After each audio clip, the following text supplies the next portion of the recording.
আসসালামু আলাইকুম। শুদ্ধ বানান কোনটি? অদ্যাপি। স্বর দয়দাফলা আকার পয়রসী অদ্যাপি। সমীভবনের উদাহরণ কোনটি? কাঁদনা থেকে কান্না। সমীভবনের উদাহরণ কাঁদনা থেকে কান্না।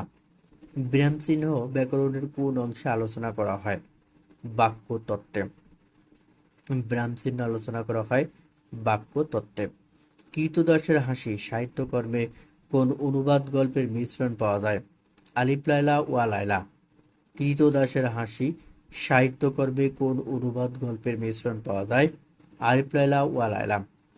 বাংলা সাহিত্যে মুক্তক ছন্দের প্রবর্তক কাজী নজরুল ইসলাম। বাংলা সাহিত্যে মুক্তক ছন্দের প্রবর্তক কাজী নজরুল ইসলাম। রবীন্দ্রনাথ ঠাকুরের ৪ অধ্যায় উপন্যাসের কাহিনী কোন লেখার সঙ্গে সামঞ্জস্যপূর্ণ? রবিবা। রবীন্দ্রনাথ ঠাকুরের ৪ অধ্যায় উপন্যাসের কাহিনী কোন লেখার সঙ্গে সামঞ্জস্যপূর্ণ? রবিবা। রবীন্দ্রনাথ ঠাকুরের কোন সাহিত্যকর্ম উইলিয়াম পিয়ারসনকে উৎসর্গ করা হয়? বলাকা। রবীন্দ্রনাথ ঠাকুরের কোন সাহিত্যকর্ম উইলিয়াম পিয়ারসনকে উৎসর্গ করা হয়? বলাকা। ভ্রমণকারী বন্ধু ছদ্মনামে লেখেন ঈশ্বরচন্দ্র গুপ্ত। ভ্রমণকারী বন্ধু ছদ্মনামে লেখেন ঈশ্বরচন্দ্র গুপ্ত। আমরা বাংলাদেশি না বাঙালি গ্রন্থের লেখককে আব্দুল গাফফার চৌধুরী।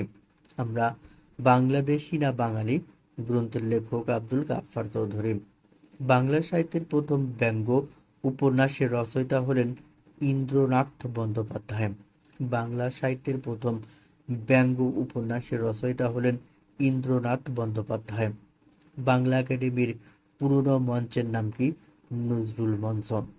বাংলা একাডেমির পুরনো মঞ্চের নাম নজরুল মঞ্চ।